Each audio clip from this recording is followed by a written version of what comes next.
Hi, what's up?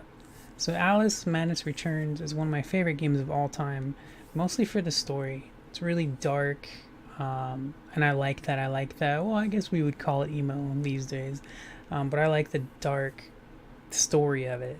It's really dark. There's a lot of beautiful, vibrant worlds that are part of the story, which is really great because it's not like you're just going through this like dark, moody thing or anything, but it is a very dark story, very twisted. So the level design, the just the environments and the creatures, the bosses. It's super freaking cool, man. It's also really beautiful, and I think these days you can tell the graphics are kind of dated, but it's still a really pretty game, like really pretty.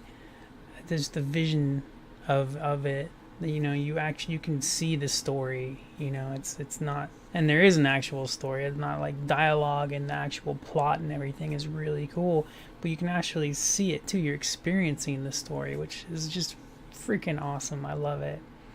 The way it plays, gameplay wise, it's a hack and slash.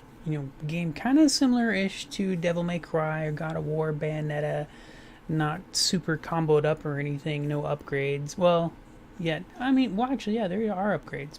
I forgot. It's not quite the same, but it's hack and slashy. That's the kind of combat it is. Also has a little bit of third person shooter thrown in.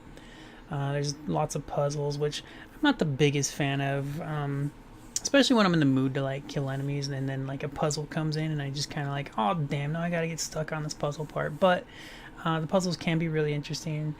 They're really cool, they fit in. I love the mix. There's actually a mix between 3D and 2D. There's some levels that throw you into like a 2D side scrolling platformer, and I love when games do that. Not a lot of them do that. It happens here and there, but I love it when that happens, and especially fits the Alice game because of the story, the way it's so twisted up, and there's so many different things going. It's like it kind of makes me think of like in my own mind ish, where lots of different things are jumbled and just constantly flowing. So it's like constantly changing, and I can't keep track of this thought or that, and it's kind of like how the way that just what makes me think of it. It's what I think of when I play the game, played through the game, and just all the different stuff, the different craziness, and all the beauty, darkness, and everything. It's just a truly beautiful game. And I don't just mean visuals, just story, everything about it. I think it's really cool. I think it's a must play for everybody. And I have talked to friends that didn't like it, they weren't into it, stuff like that, and that happens. I always do say if you don't like something the first time, maybe go back and try again another time.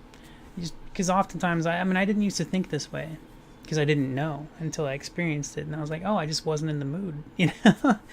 But anyways, thank you for watching. I'll see you around. I'll talk to you later. Don't forget to play Alice Madness Returns. Bye bye.